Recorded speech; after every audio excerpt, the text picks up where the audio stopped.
Last year I discovered that you could get smartphones at Family Dollar, and I bought every Family Dollar smartphone last year. Some of the phones sucked, some of them were okay, but in today's video I went back and bought the most expensive phones that Family Dollar is currently offering, and we're gonna see which one is best. I went back to the original Family Dollar I went to a year ago to make this video, and the sign was still smashed. I'm assuming it was the manager. You guys will have a chance to hear from her very shortly. I go to this Family Dollar because they have cell phone stock. If you go to some Family Dollars, they just don't have anything, so you kind of have to wander around and find which ones do. I do get nervous recording in public, but I'm telling you guys, I found the honey hole of smartphones here. I also found that Family Dollar is running a promotion for Boys and Girls Club for these $1 candy bars. I love the taste of a good deal. One of the phones was on sale for $59, and the other one was on sale for $69. I got a 2025 Moto G, I got a TCL 40XE, and I also got a Moto G 5G, but one is for the previous year. Now, this TCL 40XE has given me a lot of trouble because you can't get into the phone unless you purchase a plan. But in one of my last videos, I tried to get a plan, and it wouldn't allow me to get into the phone. Originally, I paid $69 for this thing, so I hope that we can get it to work today. I snagged the 2025 Moto G because the specs are actually pretty good. For a $60 phone, I don't know how you could go wrong, but I guess we'll see in a bit. I bought the Moto G 5G, the 2024 model new, and then the TCL 40XE I already had, I just hadn't opened it for like 8 months. Let's start with the Moto G 5G from 2024. Gotta love how beautifully that opens. Let's get started indeed, I like that. Fresh out the package, it's got a charge cable, that's nice, no charge block. Another SIM pin, which is nice because I lose these about every day. And the phone itself, of course. By the way, if anyone's a Motorola user, go ahead and comment below. How am I supposed... Oh, okay, it just slides out. Very nice. Honestly, this feels great. It's got this leather texture on the back. It's got a 6.6-inch screen, and it's also got a Snapdragon 4 chipset, which is pretty freaking good for under $100, if that's what you guys are going for, at least. And this is where my frustrations kind of set in, because here is where you usually purchase your plan for Verizon. And like the box said, you can't get into the phone without a plan, so you're just stuck at this screen and you can't really do anything unless you want to get technical and basically hack your way into the phone, which I'm not looking to do. So I thought to myself, you know what, I'll just take the SIM card out, power the phone off, and then back on and see if I can get a signal from the SIM card so we could buy a cellular plan. Okay, we got the SIM card in there. Close it back up. And still no bars. Okay, so is there something wrong with the SIM card, or was this not scanned at the register? I have no idea why this is not working. So I figured, okay, I'll just go back to the Family Dollar and ask if they can exchange the phone or verify that it was scanned upon checkout. And this is what the manager ended up telling me. Right, so the phone itself, though, right, as you can see, it's a So we have nothing to do with these phones other than ringing them up and selling them. Okay, so I'm asking. Does that make sense? It does make sense. So I'm asking, can I exchange? I'm not asking for a refund. It's just the phone is literally unusable. But what you're saying is just Family Dollar takes no ownership of a dud of a device. We don't. Okay, cool. So I'm gonna do it for you this time. Okay. I'm not asking for a refund, just an exchange. I know what you're asking. Okay. You've said it 3 times. Okay. Oh, okay. I speak English. I'm gonna do it for you this time. Okay. Cool. Something that we don't do. Okay. We don't do this usually. Okay. You don't have to do it. So It's okay. I'm gonna do it this time. It's okay. I can't. I don't want you to get in trouble. You're okay. I didn't say I was gonna get in trouble. Okay. If you don't want to do it, it's fine. No, it's okay.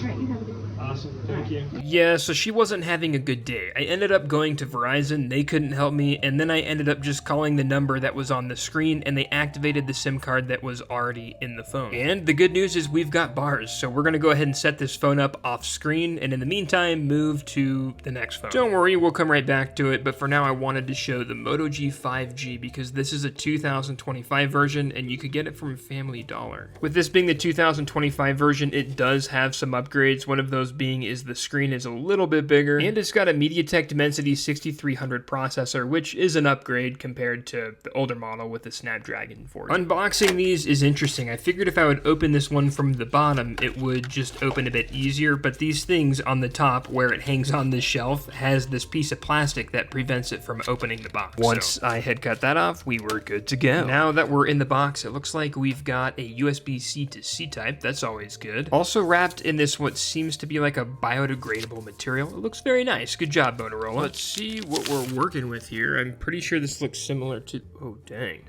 This looks nice. Love that. I've got to admit, I do like the feel of that leather in my hands. It feels nice and it's no slip. And the phone comes with Android 15, so no complaints there. With the phone being so cheap, they install a bunch of apps against your will, but not in this case. They're actually asking, and it doesn't look so bad. Fitbit, Google Find, and Google Wallet, so I guess we'll just agree to install those. And then the TrackPhone wireless user agreement. That was interesting. They basically tell you that they're collecting your information. I didn't find if they sell it or not, but yeah, you pretty much accept that they can track a bunch of things that you're doing on the phone, but it's no different from Samsung or Apple. And easy as pie, we got the phone set up, and it's looking pretty nice. Seems snappy enough for a prepaid phone, right? We'll see if there's any more applications that install now that we're connected to Wi-Fi. This phone's got 4 gigabytes of RAM, 50 megapixel back camera. It's got a 1604 by 720 display. And the Moto G from 2024 that I showed earlier, it's actually more expensive than this one because it's got more storage, whereas this one has 64 gigabytes. So that option's available for this one too. I just didn't see any in the stores. And it's also got Android 15, which is good news. The rear camera is a dual camera system. It's got 50 megapixel main sensor and a 2 megapixel macro lens, which again are fantastic for such a cheap phone. I know you guys like when I have the raw images, so I went ahead and included them in this video. Definitely not bad for what you're paying. Do you guys agree, or am I crazy? Now, since I've been connected to Wi-Fi, I can see that these apps, as suspected, are installing. You've got Block Blast, Bubble Shooter, and other random games, which is kind of confusing because there is this cool application by Motorola, I think. It's like a game center, and all of these apps are just pre-installed into this single landing spot, which allows you to just press on any game and play that game, which I think is a good concept, so unsure why it installed all those apps. And the Dimensity 6300 processor allows me to play Call of Duty Mobile very easily and smoothly. I was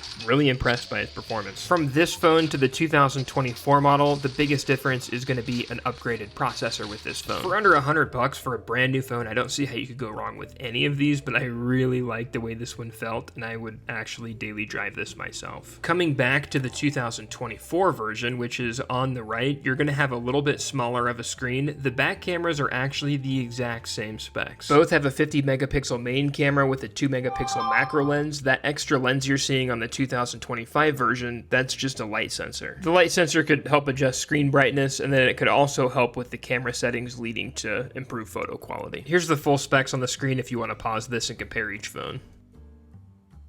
And like I said, because it has 128 gigabytes, it's $10 more expensive than the 2025 version. And Motorola will support it up to Android 15, which they have announced, and they'll have 3 years of security updates. But one thing to be wary of, these budget smartphones are not going to receive 3 years of support for like Android 16, 17, and 18. They will have 3 years of security patch updates with one update to the latest OS. Something else I found that was interesting is when I go to like the newsstand section, I don't know if this is directed towards my email, but just about every article is directed towards like sales at Walmart or sales on Amazon for someone who's budget conscious. And then there's this article, the 5 worst recent phones I've owned. Okay, I would want to make a video on this. I think this is actually directed towards my email I have because I want to read every one of these articles. Coming back to the processor, which is a Snapdragon 4th Gen 1 chipset, it's nothing to write home about, and I can't really show you guys the lagginess just in some Call of Duty gameplay, but yeah, I can feel the difference in my fingers.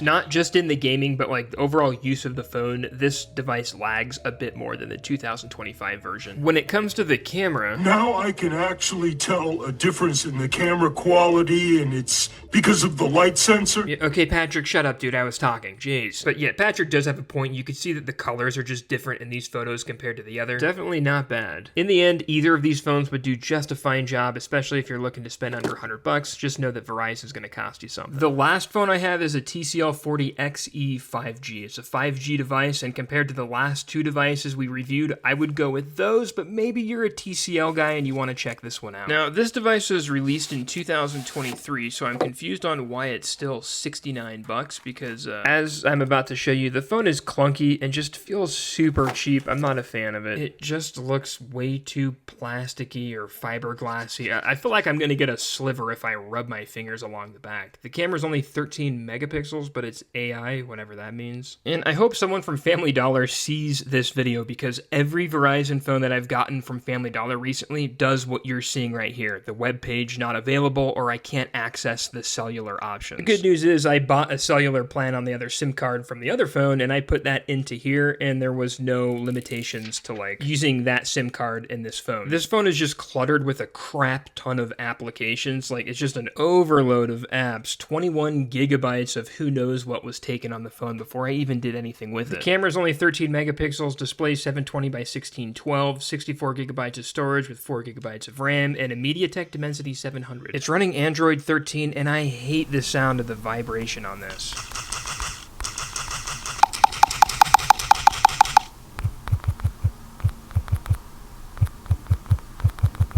Sorry to put you guys through that, but I figured we'd go and test the AI camera because I'm unsure how it's AI. It also said it had a macro camera, and I tried to take a macro photo, but it just sucked. The 13 megapixel camera was not much better, but it got through. Okay, Squidward, thanks. And this is the macro camera, which is atrocious. And everything has this, like, yellow tint to it. Piss yellow! Dude, Squidward, chill. All things set aside, I did manage to download Call of Duty, and I wasn't able to run around and do any, like, quick action gaming, but I was able to camp out up top and do some magic there. It's all fun and games until someone gets upset that you're camping and they come and stab you in the face. Okay, but real talk, I would not recommend getting this phone. It's just annoying, and it feels like a piece of plastic in my hands that just makes annoying noises, especially because it's one of the most expensive phones you could get. But I would recommend getting one of the Moto G devices because they seem like pretty good, especially if you're in a bind, but the TCL is from 2023 and I would not recommend getting that. But I hope you guys enjoyed this video and had some fun. If you liked the video and want to see more videos like this, be sure to subscribe. And now I'm going to give a shout out to all of our new members that we got this last week. Huge thanks to all of the new members, and as a reminder, any membership level will get you extra videos on this channel. Also, shout out to Element and Andrea for gifting a bunch of memberships on one of our lives this last week. We'll see you guys on the next one.